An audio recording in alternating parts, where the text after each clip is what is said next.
Magandang araw po sa inyo lahat. Welcome po sa panibagong video natin dito sa Makapili TV. Ito, pag-usapan po natin itong reaksyon ni Banat Bay tungkol sa parang mas close na raw si First Lady Lisa Marcos dito kay Bagong Lipunan na dating binabanatan lang niya to. So ito, bago natin simulan yung topic na ito, kung hindi ka pa nakasubscribe sa channel nito, baka pwede nang pakipindot yung subscribe button.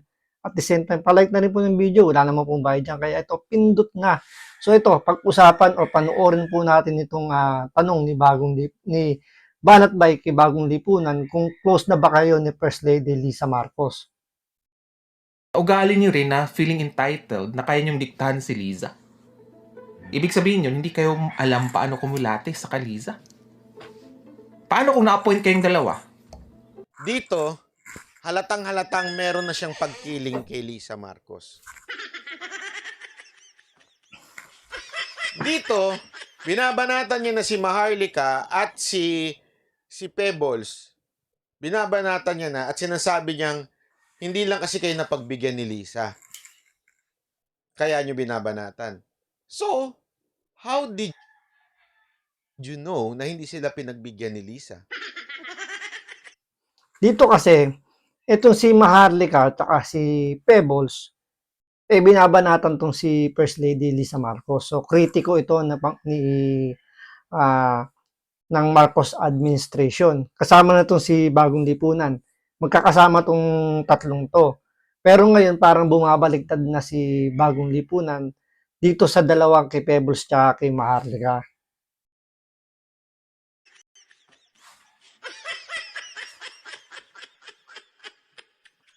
Isipin niyo yun, ha? Paano mo nalaman na hindi sila pinagbigyan? Don't tell me, sinabi sa iyo ni Maharlika. Alam mo, hindi kasi kami pinagbigyan ni Lisa. Kaya binabanatan namin. I don't think they would say that to you. Diba? Kilala ko. Hindi ko na nakakausap yung si Maharlika, pero si Pebbles, nakausap ko pa yan. So, ibig sabihin po, abay, nakakausap ka. O, tuloy. Ganun pa rin ba sasabihin niyo kay Lisa? I don't think so. Close sila, no? Lisa talaga. Close sila. Lisa. Ang tawag niya, Lisa. Hindi kasi, di ba, sabi nga nila, merong payo pagka ikaw nasa restaurant daw, ang tatawag mo dun sa waiter o waitress, yung first name nila, so that they would serve you well. Di ba? And at the same time, para ang dating kaibigan, so hindi tatarantaduhin yung pagkain mo, ganyan-ganyan. Yan yung payo di ba? Pagtatawag ka ng waiter, ay, anong name mo nga pala? Ryan. Uy, Ryan, pengi naman ako ng tubig, ganyan-ganyan, di ba? Kasi para close. Tama, mali. Tama, mali. Eto, Lisa na ang tawag niya. Iba ka. Iba ka. Ina-analyze kita. Mga oportunista kayo. What's the difference between me and you? Okay? Tumulong ako sa kampanya pero hindi ko pinangarap ma-appoint. Kayo. Very obvious naman Ikaw pa nga, Maharlika, nagsabi na ni-request mo, diba, na sana bigyan ng trabaho si Pebbles. Nag-react ba siya? Hindi. Tinanggap niya yun. O, syempre, gusto rin niya ma-appoint. O, Maharlika, sagutin mo ito. Huwag kang magtago. Nagtatago ka Ay, ba't ba nang tago? Hindi kasi na sinasabi nito dahil nga may kaso. So, Maharlika, sagutin mo itong paratang sa'yo ni Bagong Lipunan. Sinasabi niya, kaya ka lang naman nagagalit daw kay Lisa Marcos, dahil sa hindi kayo na-appoint. Yan ang unang akusasyon niya. Hindi kayo in-appoint. Kaya daw kayo nagagalit, Pebbles at saka Maharlika. Buti pa si Pebbles sumagot na. Ikaw, Maharlika, kailan ka sasagot dito sa akusasyon na to? Totoo ba ito? Totoo ba ito, Maharlika, sa sinasabi ni Bagong Lipunan, hindi ka lang daw na-appoint, kaya ka nagagalit sa mga Marcos? Pakisagot. Pag hindi ka... Yun nga, kasi nga, di ba, ang reason daw ni Maharlika nung una ito, yung I think nakarang taon to, na marami daw siyang nakitang maling ginagawa Pangulong Marcos. Dahil nga minamanipulate nga daw ni First Lady Lisa Marcos ayon daw sa kanyang puting ahas dun sa Malacanang. So, ang dami niyang inaakusa kay Pangulong Marcos na ito yung gumagamit nga daw ng pulburon, nag-a-appoint ng mga magnanakaw daw sa gobyerno, kung ano mga sinasabi nito ni Maharlika. So, ngayon, sinasabi nga naman dito ni Bagong Lipunan daw na kaya lang pala daw bumaliktad ito si Maharlika, hindi dahil sa nabudol. Kaya daw pala ito bumabaliktad dahil daw hindi nabigyan ng pwesto sa gobyerno. Base dito kay Bagong Lipunan. Sawanan lang. O, tayo rin. Dapat sagot din ho tayo. Kung kayo inaccuse ng something, yes or no lang naman eh. Totoo ba o hindi?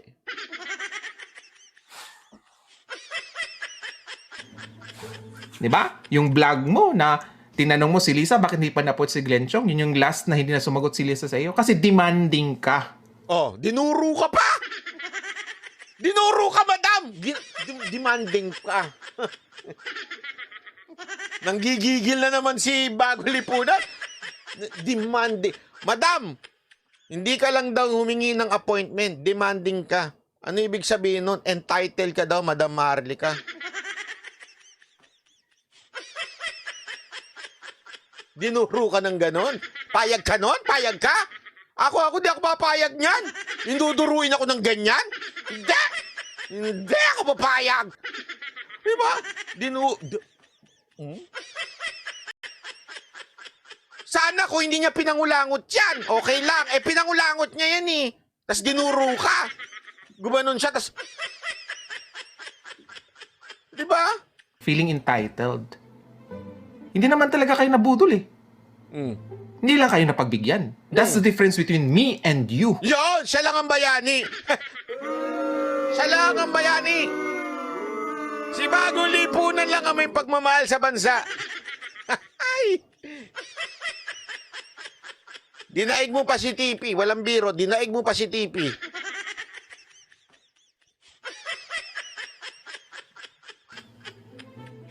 Okay? Tapos sabihin nyo, makisama ako sa inyo. Ayaw ko Wow. maging korap katulad nyo. Wow, kurap ka na ngayon, Maharlika! Kurap ka na! Kurap! Maharlika, kurap ka daw! Kurap! Ano ba yan, Maharlika? Sinabihan ka ng kurap? Payag ka ba nun? Papayag ka ba? Ha? Kurap! Kurap! Oh, wala ka pala, Maharlika eh. Yung tapang mo, nawala. Ang tapang mo, di ba? Harapin mo lahat. Pero si Bagong Lipunan, di mo maharap. Kasi hanggang ngayon, hindi pa sinasagot nito ni Maharlika yung mga paratang nito ni Bagong Lipunan.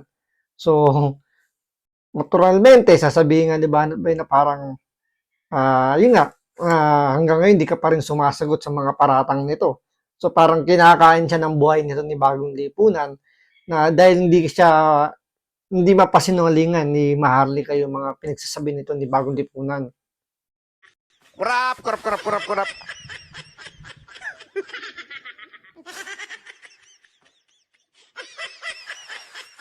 Ayaw kong maging budol tulad nyo. Budol? Hindi kayo para sa bayan. Budol? Di ba? Hindi kayo para sa bayan. Bigyan natin ng mga kaloys, ng reaction yung pinost ni Pebbles na alam kong galing sa kanyang information. Okay? Naku po, galing daw sa'yo information, Maharlika. Ikaw na may kasalanan. Sabi ko sa'yo eh. Ikaw na may kasalanan ngayon, Maharlika. Wala ka pala eh. Wala. Hey, pero bago dyan mga kaloys, huwag yung kalimutan na bumingo tayo sa ating analysis. Oh, bumingo daw. Bingo! Kabaklaan niya, no? Woo! Kinikilabutan ako. Promise, kinikilabutan ako. Don't tell me, Jojo, di ka kinikilabutan habang pinanonood mo to. Yung salitang bumingo ako.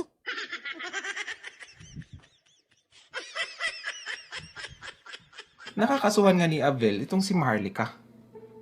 Bumingo tayo dyan. Pero, ano mangyari sa case, that's another, di ba, analysis natin. Right? Pero sabi ko dito, tingnan niyo ng mga kalis kung ano yung analysis ko dito. Ano mangyari sa kaso? Okay? Kasi aligaga eh. Di ba? Wala na daw sa California. Yun yung sabi ko. Akala ko ba harapin mo yung kaso? Oh, wala ka pala, Marlika. Wala ka. Kala ko ba harapin mo yung kaso? Wala ka na daw sa California? Wala. Sagutin niya si Bagong Lipunan.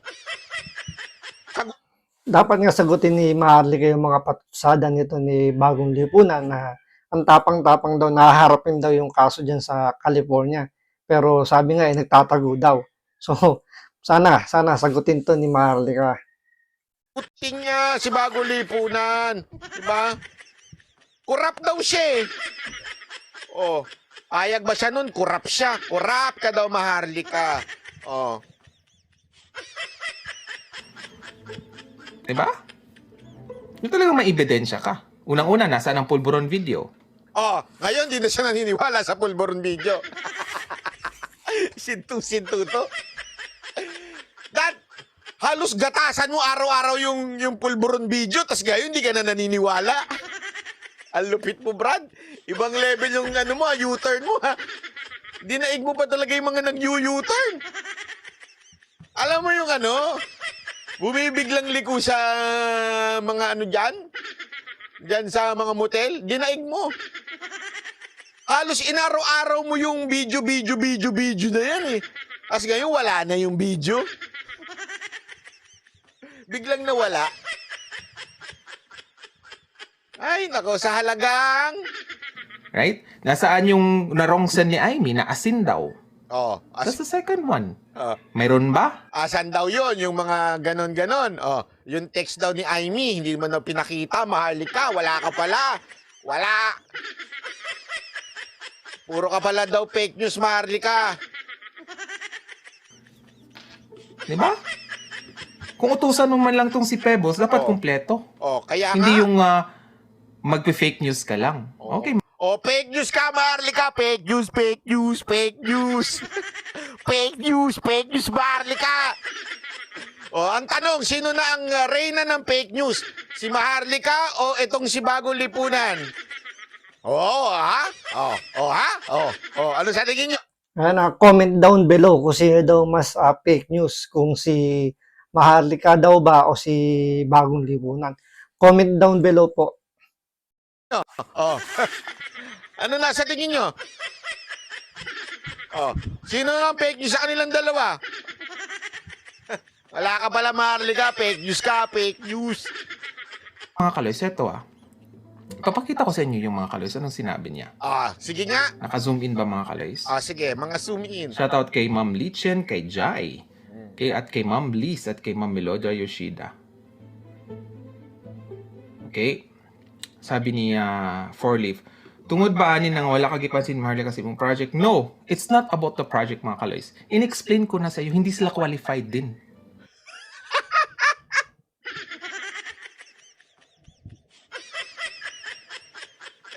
Hindi sila. Maharlika, wala ka pala eh. Hindi ka pala qualified doon sa project niya.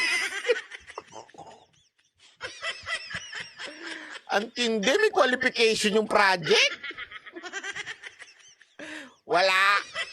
Maharlika at saka Pebbles, hindi pala kayo qualified doon sa project niya. Wala.